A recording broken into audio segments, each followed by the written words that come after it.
Hi and welcome to the second part of a tutorial on asynchronous programming using the C# programming language. This video is also the second part of the 6th tutorial in an advanced C# course. In the first part of this video series on asynchronous programming using C#, we specifically focused on the async modifier, the await operator, and the task object. We discussed that there are essentially two CPU blocking operations that we may encounter when developing our applications, namely I/O-bound operations and CPU-bound operations. These CPU blocking operations can result in poor performance of our applications and ultimately result in a poor user experience, UX, with our applications. With the increased use of smaller devices that may not have the capabilities of, say, for example, a notebook or desktop computer to handle resource-intensive operations, it is essential that we apply coding methodologies in our applications to ensure that the users are not negatively impacted by potentially resource-intensive CPU-bound or I/O-bound long-running operations. The way C# developers can solve these UX issues is through the implementation of asynchronous code. The C# programming language makes available several methodologies that can be implemented in our code to achieve asynchronous behavior, namely Asynchronous Programming Model, APM. This was covered in part 3.5 of this advanced C# course, Event-Based Asynchronous Pattern, EAP, and the Task-Based Asynchronous Pattern, TAP. Microsoft's recommended approach to implementing asynchronous behavior in our C# code is to use the task-based asynchronous pattern. I recommend that you watch the first part of this video series before watching this video. A link to the first part of this video series on asynchronous programming in C# can be found below in the description. For more videos on advanced C# concepts and much more, please consider subscribing and please ring the bell so that you'll be notified of future content released from this channel.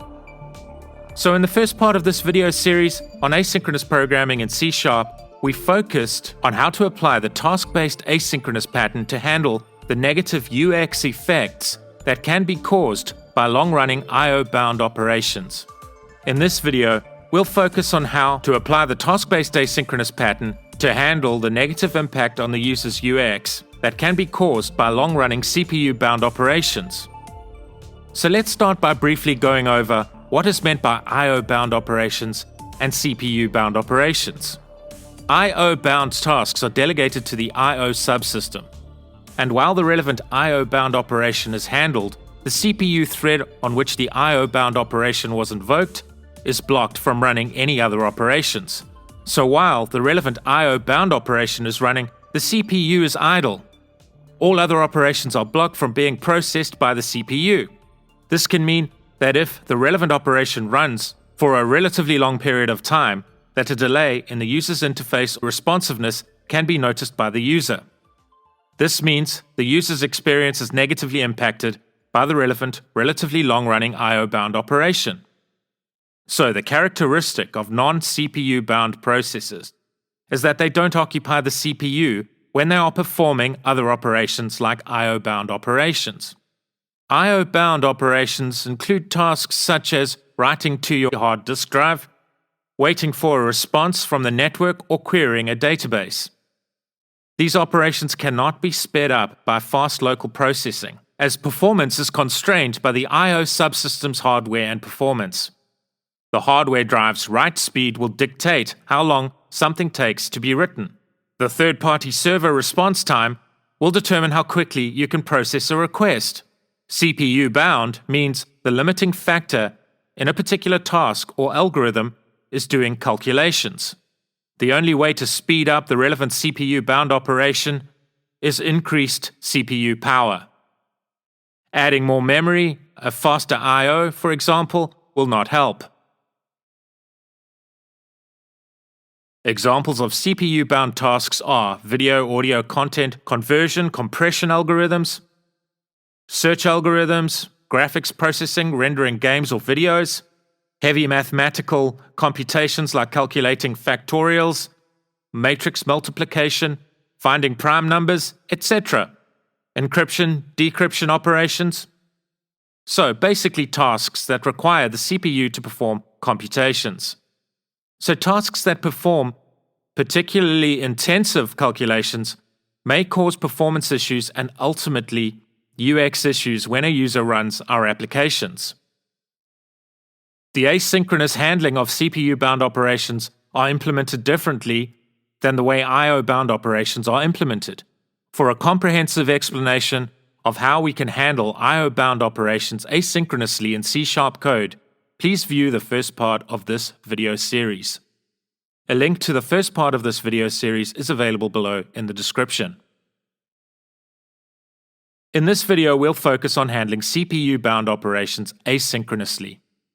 So let's look at a code example where we'll run a number of CPU-bound operations in parallel to one another. So let's create a console application and name it Financial Trading Platform Application. So the theme of this code example is a trading platform. The user of this application can analyze stock market charts that will include technical indicators to help the user decide to open or close a position regarding a particular stock. I'm going to drastically simplify this code example so that we can focus on the principles involved in running multiple computational operations asynchronously. The technical indicator information that will be presented with the relevant stock chart will be calculated on the fly. So in this example, the technical indicators that will be calculated on the fly and presented to the user with the relevant stock chart are, for example, stochastics, fast-moving average, slow-moving average, and Bollinger Bands. I'm not going to go into detail regarding the meaning of these technical indicators. Basically, they aid the trader in deciding whether a stock is overbought or oversold, or whether it has growing price momentum or losing price momentum. Ultimately, these technical indicators aid the trader in the trader's decision to buy or sell a quantity of a particular stock. So there is clearly a distinct advantage to running the operations that calculate the relevant indicator information on the fly asynchronously. Say, for example, the user wants to see a candlestick chart showing the following information regarding a particular stock: the opening price, the closing price, the daily high price, the daily low price, and on the same chart, the trader also wants to see the following technical indicators: the stochastics, fast-moving average, the slow-moving average, and the upper bound and lower bound Bollinger Bands. Okay, so please don't worry if you're not familiar with these technical indicators. The point is that these technical indicators need to be calculated from the raw data that is downloaded in the constructor on the fly and may take some time to calculate. So the user is going to want the chart, including all the graphically represented technical indicators, to display on the user's screen all at the same time. It is going to be very frustrating for the user to say, get the opening, closing, daily high, and daily low stock prices, and then only later receive some of the technical indicator information. For example, the fast-moving average appears, then the user waits a bit, then the slow-moving average appears, again the user has to wait, then the stochastics appear, again the user has to wait, etc. This is a poor user experience. The user's experience will be far better if all of the chart information, including all requested technical indicators, appears on the screen at the same time. We as developers can ensure that this happens by calculating the relevant technical indicator information asynchronously. So for example, the stochastics, the fast-moving average, the slow-moving average, and the Bollinger Bands can all be calculated in parallel to one another. These calculations can be coded to run concurrently rather than consecutively. So let's create a public class named Stock Market Technical Analysis Data.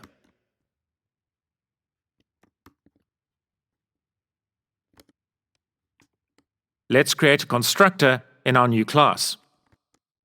Just for the sake of making this example feel more authentic, let's add 3 parameters to this constructor. We are going to keep this example very simple, and these parameters will not actually be utilized.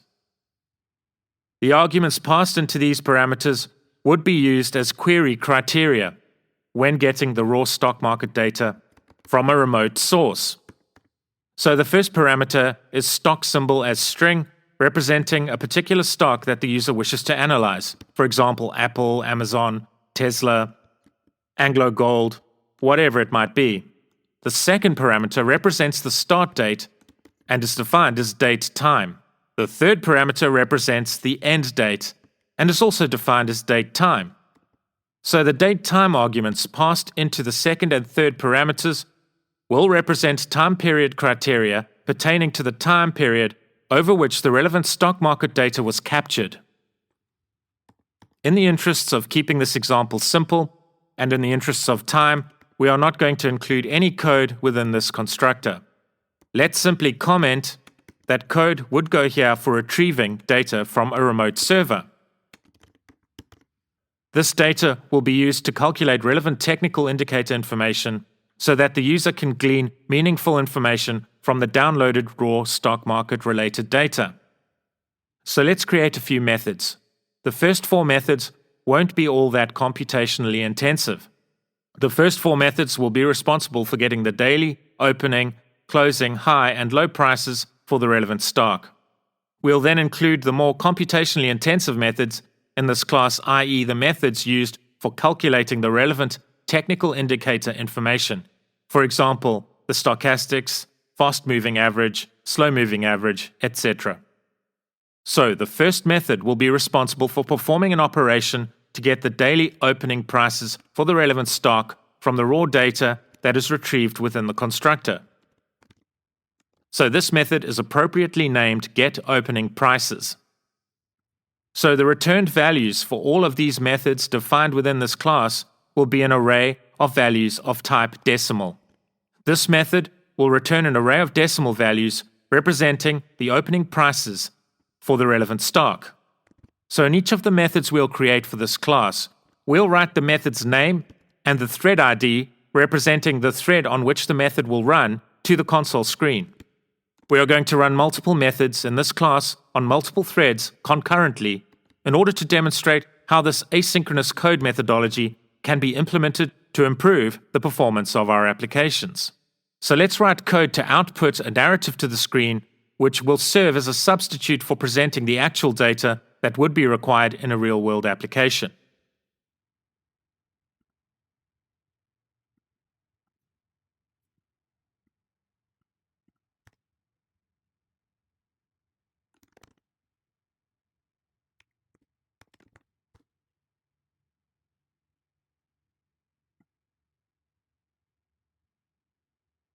To represent the duration of time the operation performed by the relevant method could take, let's make the thread on which the method will run sleep for a specified amount of time. So for this method, which won't require much computation, we'll make the thread of execution sleep for 1,000 milliseconds, which is 1 second. And then let's just return an empty decimal array. The data in this example is not important. In this example, we want to focus on the asynchronous principles rather than the real-world trading platform example that this code represents. Okay, and the other methods can be implemented in much the same way. Let's copy this method, and let's paste it 8 times.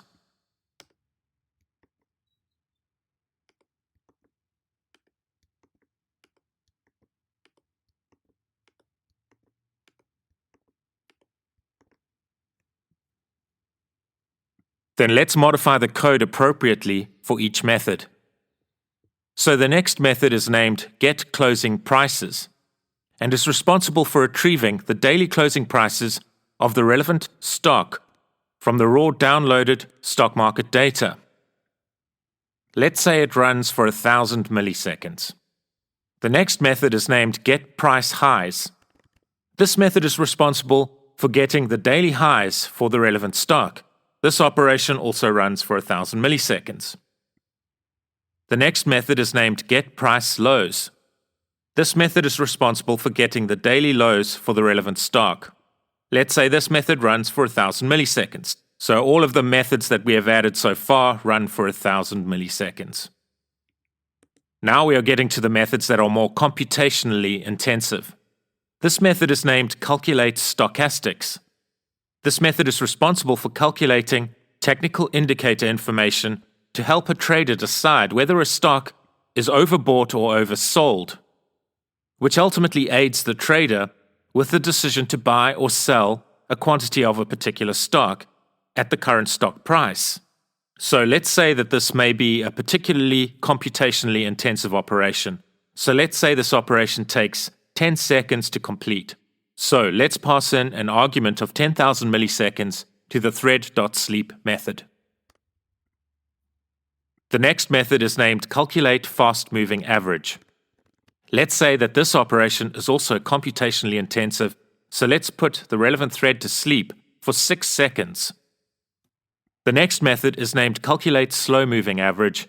Let's put the relevant thread to sleep for 7 seconds. The next method is named calculate upper bound Bollinger Band.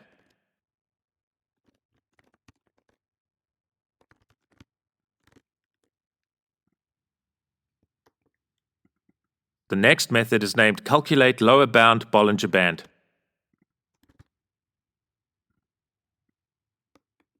Let's put the relevant thread to sleep for 5 seconds.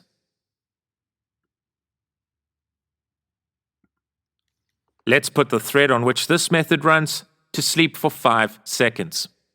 The Bollinger Bands can also be used by traders to ascertain whether the relevant stock is overbought or oversold, which ultimately aids the trader's decision to buy or sell a quantity of the relevant stock. So you can see that the last 5 methods in this class could potentially be computationally intensive, as these methods perform the operations of calculating technical indicator information from potentially large amounts of raw stock market data. So let's go to the main method, where we'll write code to call the methods that we have just created in our stock market technical analysis data class. So let's first write to the console screen that the main method is being called. In this output to the screen, let's include the ID of the thread on which the main method will run. We can get the thread ID from the thread.currentThread.managedThreadID property. And we also want to include the thread name, which of course is the main method. So let's first demonstrate running the first 4 methods in the stock market technical analysis data class synchronously. So let's instantiate a new object from our stock market technical analysis data user-defined type. Let's say we want to download raw stock market data relating to the fictional stock represented by the symbol of STKZA for data captured between the dates 1st of January 2010 and 1st of January 2020. So we want the specified stock market data for a particular stock captured over a specified 10-year period. Let's write code to run these methods synchronously. So let's call the getOpeningPrices method.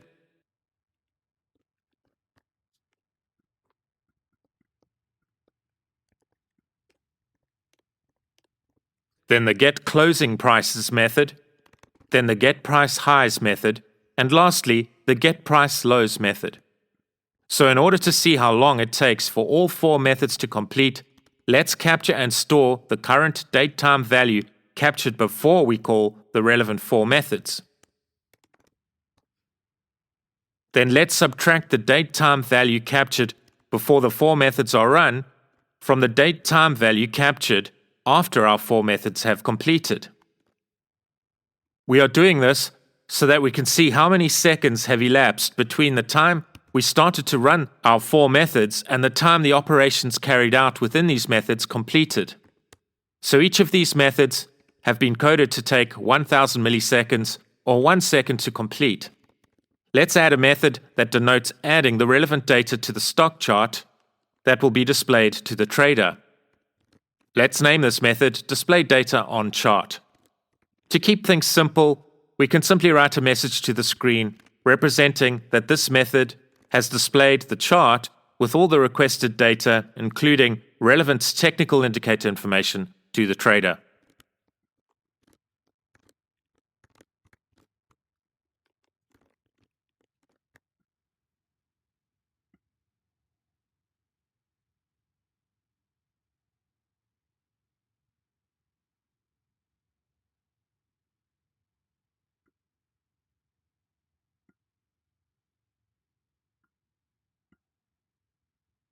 So let's run the code.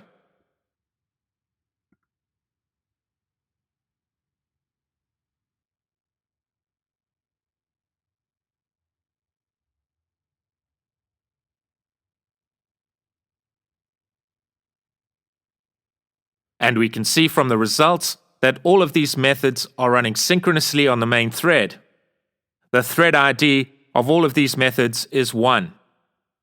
We can see that each method ran consecutively. We can see this because each of the 4 methods ran for 1 second and a total of 4 seconds was taken for all 4 methods to complete.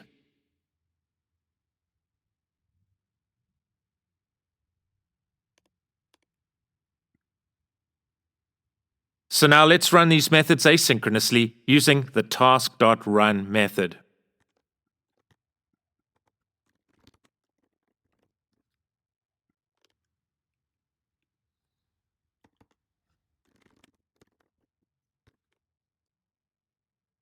So let's create a generic list to store the generic tasks that accept an array of decimals as the generic argument. Remember, each of our methods within the stock market technical analysis data class return an array of decimal values. Let's ensure that we include the relevant directives. So we need to include the system.threading.tasks directive, and we also need to include the system.collections.generic directive.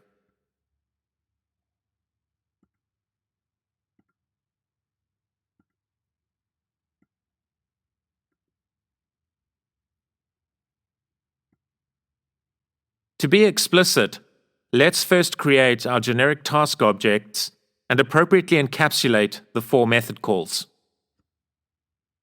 And note that the generic argument for each of the generic task objects is an array of decimal values because each of the relevant methods that the task objects encapsulate returns an array of decimal values.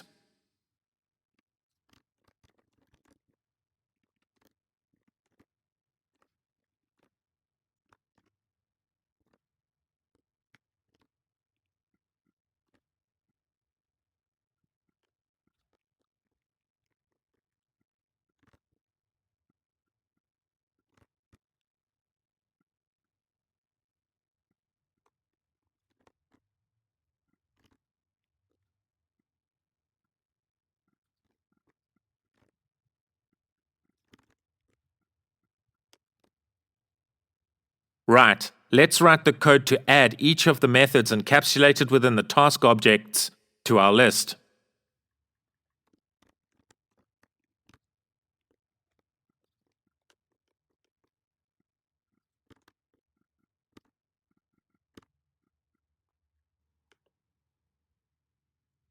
Now we can use the Task.WaitAll method to block the main thread until all the tasks have completed.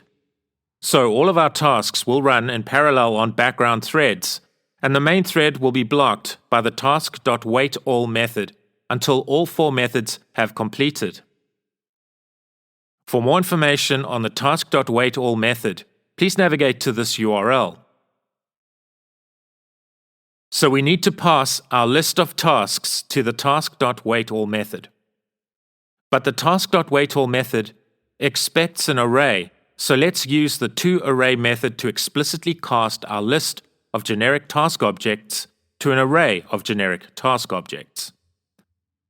So at this point in the code, i.e. after the Task.WaitAll method call, we know that all of our tasks have completed, so we can get the results of each of our tasks like this.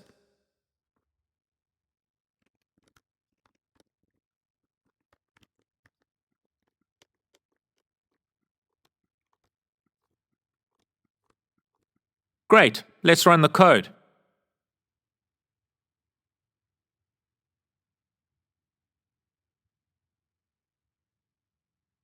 If we look at the output, we can see that the threads on which each of these methods ran have different thread IDs. Behind the scenes, our code has run these methods on different threads. When we ran these methods synchronously, these methods ran consecutively and ran on one thread, the main thread. So I've noticed there's a little problem with the text output. It says 1 seconds and should say 1 second. So let's add a ternary operator to our code so that when 1 second has elapsed, our code outputs 1 second rather than 1 seconds.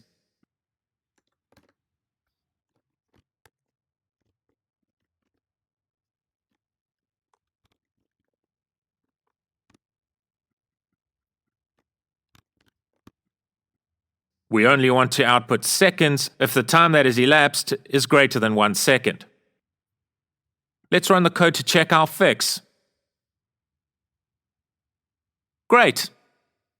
So let's write code to run all 9 methods synchronously, and after this, we'll run all 9 of these same methods asynchronously. So we'll now be running some of the more computationally intensive methods within our stock market technical analysis data class in this demonstration.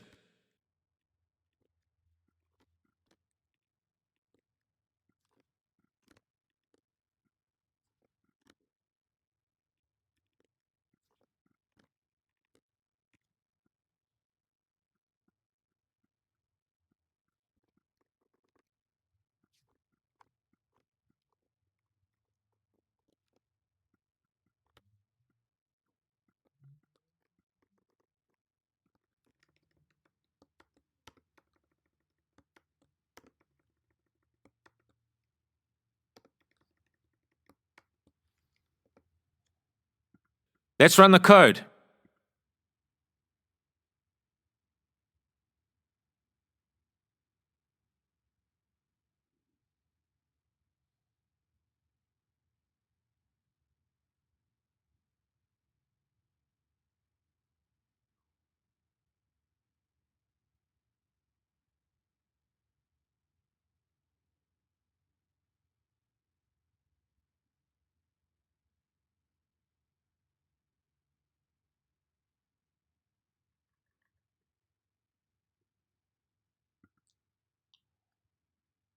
Let's write the code to run our methods asynchronously using the Task.Run method.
Right, let's run the code.